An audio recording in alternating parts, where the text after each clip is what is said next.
Back, everyone, for another Milk Crate moment. Today, I have one of my favorite people here who I met him a long time ago. I know you didn't even know you're one of my favorite people, did you? I love Um, that.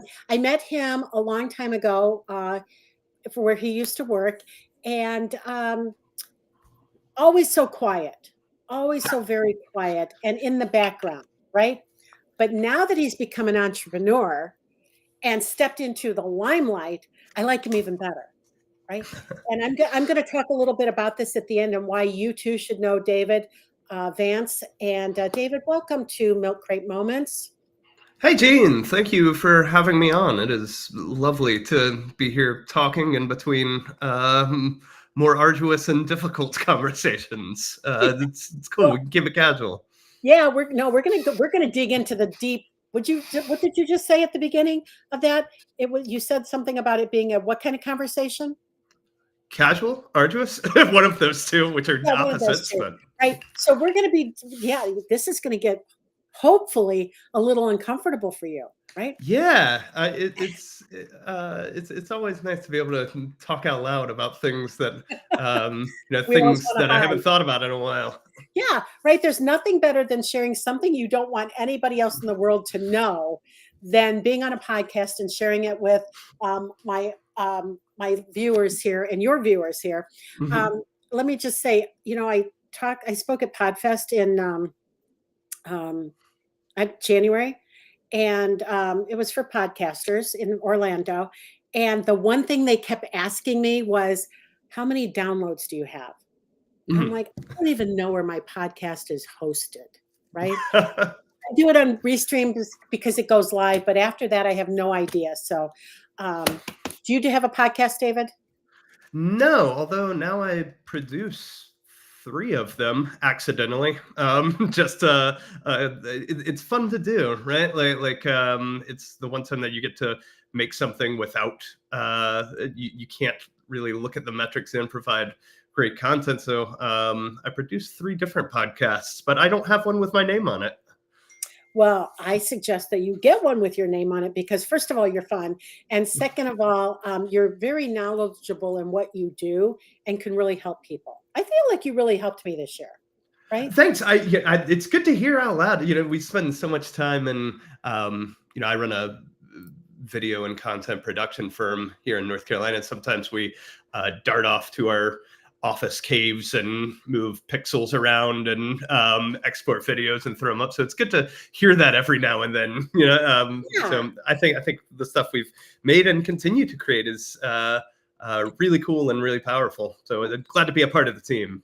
Well, I'm glad you're part of my team, and we'll talk more about that afterwards. But even though we're 3 minutes in, how I like to start my podcast is, David, what was your milk crate moment?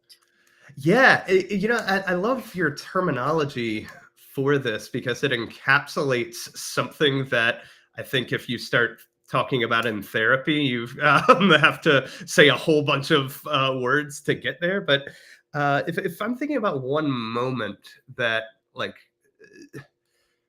you know, th- there's something about starting a company that you can learn all of the theory behind, and I did, right? Like I had more just by my position prior to starting the company, I had more uh, business training experience than just about anybody on earth from courses and the like that I had produced. But you're right that there is a moment that comes that you can't prepare yourself for. And for me, it was after getting ducks in a row for 3-4 years, getting a fund to step out and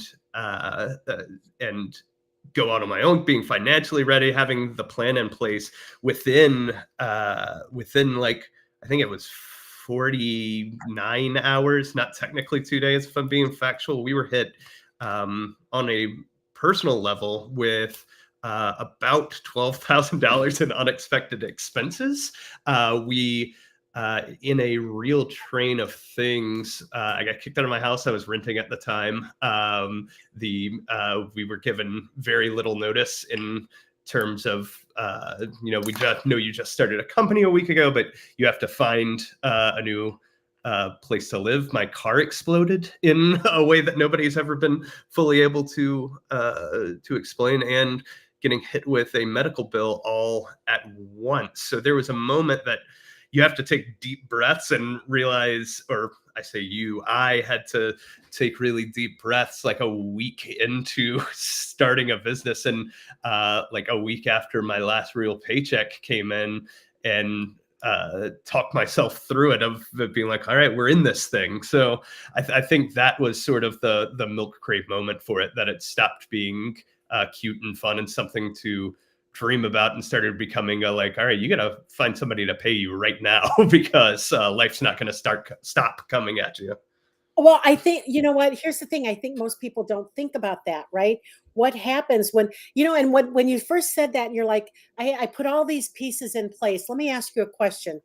Did any of those pieces that you put in place protect you from all of that happened, those $12,000 of unexpected? Like, did you have money in the bank for $12,000 of unexpected expenses?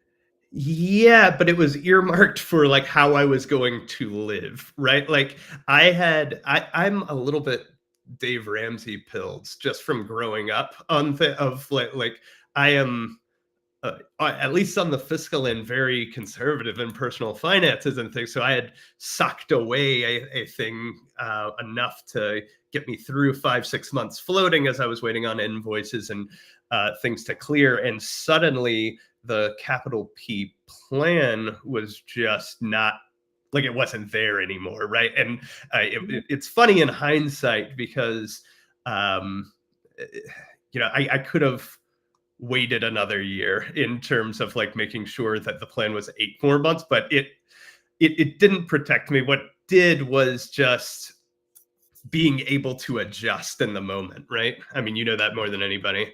Yeah, but what here's the funny thing is, like, when you were like, I plan to be ready, right? You spent Mhm. a lot of time planning to be ready. You said, and like and now you kind of scared me right there where you just said, I could have gone another year and waited another year. I'm like, David, I am that person who literally will Yeah. climb the highest mountain and jump off, knowing that it's going to be okay because I'm going to work my ass off, right? I don't plan for anything. I don't I should I be telling this on, like, should I be telling this on a live podcast? But I will say is, what I believe is, wealth rewards speed. Mm. So the faster you take action, the more money you will make. Right? I learned that a long time ago, that you don't have to be ready, right? You Mhm. just have to have a vision and a dream and the willingness to work and do what you need to do, because if you do that and you take those actions, you're not going to not get anything out of it. You're going to get something.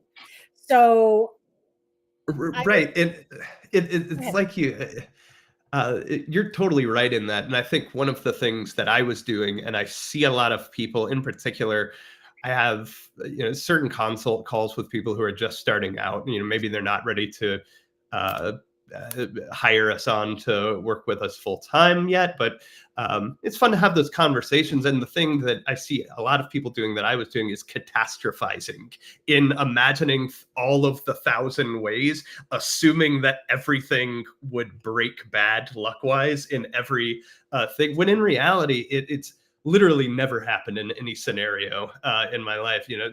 Packing up and moving to New York to be in TV, um, moving to moving from New York to take a job that I didn't even really know what it was, and starting the company. Then nothing ever ends up being the worst that it ever possibly can. And part of it is, like you're saying, it's because having the mentality to be like, well, I'm gonna make it fine. Like Exactly. yeah.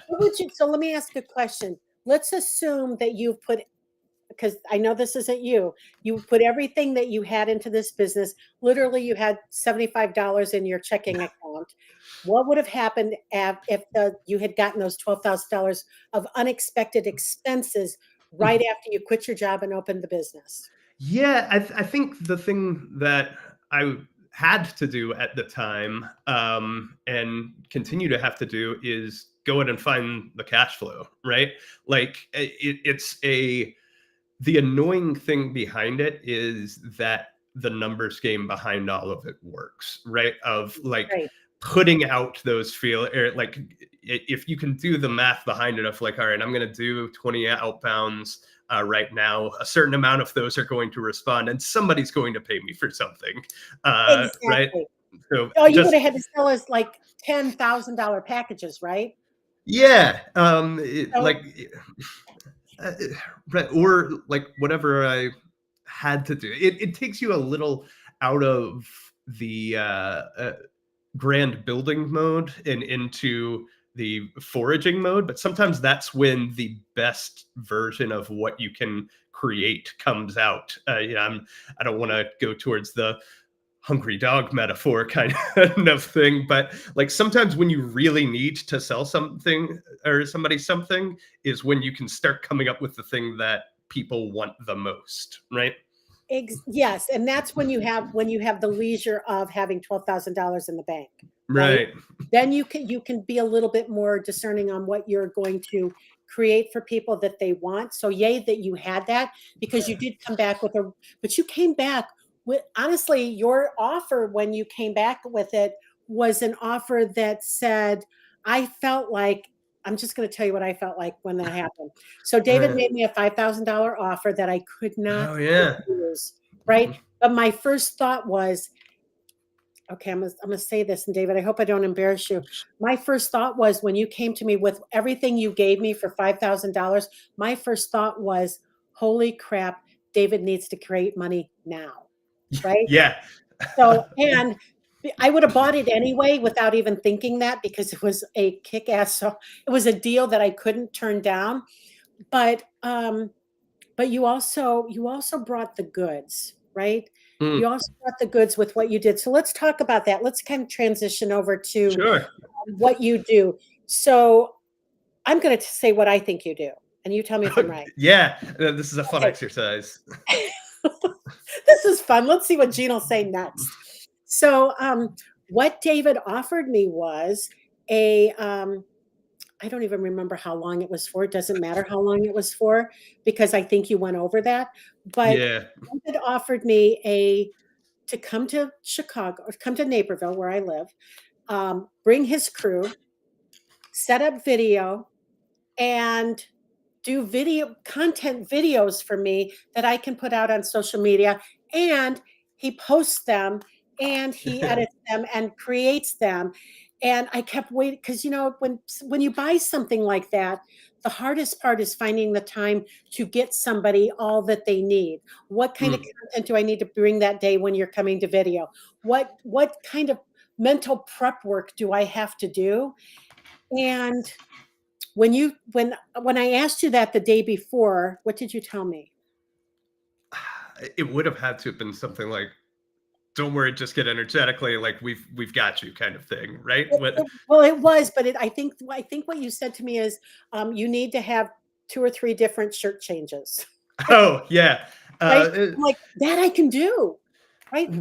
right. I think in having thousands of conversations with people in, especially in the coachier industries and consultancy things, is like in the types of things that we do, they have one of two bad experiences. Either they're hiring somebody who printed the words like video expert on on their business card, and they come in and consult, and then they drop a lot of work at their plate and then kind of disappear into the ether. Or they're hiring this full-scale production company for probably I mean, on average between 15 and $50,000 to come in and shoot. But these are people who don't really know the intricacies of what goes on in a background. So I think part of our value proposition is taking care of things so that we're not giving people chores, so that we can make things fun behind it. Because especially when you're creating video content in particular, it only really works when you can get somebody on camera when they're excited and having fun with it. Otherwise, it comes off as work. Yes, Uh, and so I was wondering what was that gonna look like? Because you didn't give me any info, right? yeah. Which is fine, because and I probably didn't ask you for anything nor more than what do I need to prepare. Mhm. But David came in and basically set up move things around so he could get really good shots in here without like all this crap in the background and stuff. And he literally sat down across from me and he would just ask me questions. And I Yeah, had to answer his questions. And I think it probably took me 15 or 20 minutes to kind of warm up because I felt like I that's was about right. right. 15 or 20 Mhm. minutes to kind of find my vibe. And oh my gosh, did I have so much fun. And I didn't have any problem smiling the entire time because you made it easy. And I think Yeah, you were smiling at me. So I, there you I was I was talking to somebody about that the other day. We used to do like 30% interview and like 70% all of this scripted stuff. And so we would come in with a bunch of teleprompters and have people just busting out different takes of scripts. And what I found over time is that in particular somebody who is personality based, in particular somebody who is a speaker or selling high ticket, is that if I can just get them to talk about what they're offering, what they know for sure, what outcomes they're able to get to people, and what they're passionate about. If I don't know if we're allowed to use the word passionate and in Very this, we have what brings them joy, that we're then able to cut that together with animations and things in a way that feels authentic, that feels more off the cuff, that somebody can connect with. Whereas if you have somebody reading scripts, it feels like somebody reading a script, particularly somebody who's not a professional actor, which none of our clients are. So yeah, we try to make it fun. We try to do everything for people, and like you were saying beforehand, our entire business model is built upon over delivering and making something so good on off of a first thing that people can't imagine going back to us not doing it for them. So it's always fun to do so, particularly with you. You're a great oh, well, thank you. interviewee. Yeah. But you made it fun for me, right? You made it really fun for me and you made it easy. And I didn't have to literally think about anything. All I had to do was answer the questions that you asked me, right? And what I also knew is you're a great editor, right? You've done video of me before. You've always been able to edit um, things that made me look good, right? And isn't that Mm. what we all want in videos? We sometimes will sit here in front of a camera and you're like, oh, I can't believe I just said that, right? I just said something stupid on video. And what kind of dork am I going to look like? But you taking out all the dorky moments. Can I say something about there was I can't even count how many times this has happened. As you're scrolling Facebook, I'm not really looking at the names, right? You're just Yeah. scrolling and I'll stop and I'll read something that doesn't necessarily, I might not have gotten to my picture yet, right? Because the pictures are usually below. And I will read what's written there and I'm like, damn, that's good, right? And then I scroll down and I'm like, oh, that's my post. David wrote that, right? David wrote that post for me Yeah. to portray me as an expert, right? As which I think I am, right? But he made me look great. He made me look really good in what I said. So there are no dorky moments. I say that just for live video like this. So, Right. so Yeah. It is. I mean, like you were saying, it goes back to making good stuff. Like I say that from yeah, stage, and it says it on our thing. Like we make good stuff people want to watch. If yeah. we're trying to do anything here, anything unique, it's um, put ourselves and our clients in opposition to this mentality of web marketing that like it doesn't matter if it's good, it doesn't matter if what it does, like just look at the number, just put something up. So many people are selling trying to sell tricks or trying to sell gimmicks behind things, and Mhm. we tend to subscribe to the thing that if you make something good, if you make something that people want to watch, if you make something that moves people or makes people think, then they'll want to watch more of it rather than falling into all of this purgatory of web funnels. Yeah, but you also put out really great, you go and I don't know how you know. Well, I do know how you know all of that, right? Uh, But you put out really good content, like really valuable content. It's not just I get a lot of good engagement on my mhm. posts from you, right? That you put out there for me. I get good engagement when I put my own stuff out, but how much, oh my God, do you know how much time you've saved me this year that I could go and really do the things that I needed to get done so that I could create more things, right? Hmm. More events or more trainings or more video. I'm not videos, but more in-person things, because that's really what I love. So you've taken care of the piece that I like, so I could do the things I love. Yeah, I'd love to hear that. It, it is a thing in the sort where everybody will tell you how to make social media content, how to film videos. If you just pay me $2.99 for this course I have, the real thing is people who are our ideal clients shouldn't be spending their time doing it, right? Because A, you're wanting a premium product and to portray yourself as a premium brand. So you need premium resources to put that together. And B, your time's better spent doing things you either want to be doing or that are bringing in income, so that you can keep the wheels going. So that's what we try to do. And we try to make things that you like, that your clients like, and that get people to eventually click on something. So, Well, let's talk about one thing that happened, right? And something happened, right? Some of my video, like probably half my videos that you came to Illinois mm. and Oh, yeah. right? Half my videos. You want to tell the story? Yeah, this was a Just tell me heartbreaker. how you solved the problem, though. Just tell the story. Oh, yeah. So there is a new thing this year where Amazon and other online retailers got shipments of counterfeit media, basically SD cards, what we would record video to, and everything looks good. Everything came through. We were seeing the records, and we hopped on a plane straight from shooting with Gene and got there, and we're backing up footage, and we realized that half of the footage that we had shot over our whole shoot session had been fully corrupted and was fully unusable, which is if any video producers are looking at this, like in that moment of losing something, losing footage, like you would rather throw your entire case of 10 grand worth of gear out the window, because the only part of that that's not replaceable is the actual, you don't want to say magic, but that's a little narcissistic, is the stuff you were able to create in the moment, because that's very irreplaceable. So I was stuck there trying to salvage anything, and the footage just wasn't there, and we had to talk with Gene about how to fix that up in the moment. So I want to tell you, David. First of all, I just when you called me to uh, extend our contract, Yeah, yeah. right? Um, because of the way you handled it, it was an easy yes for me, right? Oh, great. Yeah, as a matter of fact, I like you were like the worst salesperson in the world. I'm just gonna say that. But Yeah, I'm not great at it. no, no, no. But my point being is all you literally would have had to say is, Gene, do you want to continue? And I would have said yes, right?